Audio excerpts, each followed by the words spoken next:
Si Amy Marcos nagpapatawa. Sabi niya, ay, ayokong malasap ang hangin ng mga asartalo.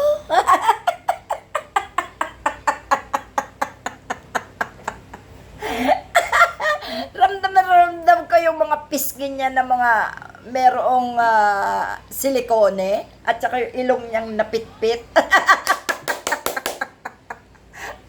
Sabi niya, ay, ayoko malasap ang simoy ng hangin na amoy asartalo.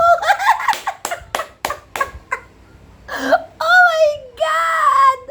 Tinukoy niya yung sarili niya. Siya yung asartalo sa kapatid niya. Nandidilot pa yung mata. Ipit na ipit ng salamin ang kanyang ilong. At ang pisngi niya, halos hindi na makapagsalita. Kasi alam natin, pinaumbok ng silikone. Secret! Alam niya mga kapatid, alam mo Miss Amy Marcos, huwag ka na kasi magsalita. Kasi obvious na ikaw ang asartalo. Kasi nauubos na kayo. Nauubos na kayo.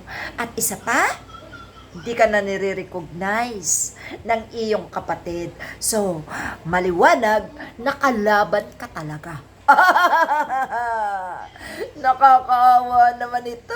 Diyos ko, hindi pinahalaga ng pagmamahal sa kanya ng mga Marcos. Hindi pinahalagahan. At ang inuna ay ang kasakiman sa panunungkulan. Pero walang pinagtungkulan. Wala ring nagawa, no? Magdadaldal, manira, mag-alasara Duterte, sumamba sa berdugo, sumamba sa sinungaling, sumamba sa mga fake news. Ang layo mo sa kapatid mo.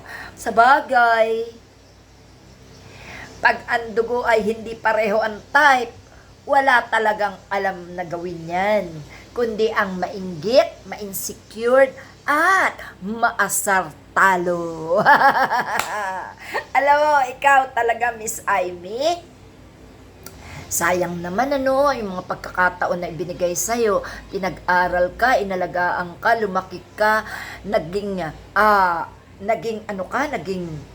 rich ka sa paningin ng lahat. At naging tanyag ka. Parang yung nanay mo, popular. Kaya lang, saan ka naging popular? Sa paninira mo, sa sarili mong itinuturing kang kapatid. Wala kang kakwenta-kwenta. Ang layo mo kay BBM. Kaya, sorry na lang, wala ka ng simpatyang makukuha, kundi ang tawanan na lang.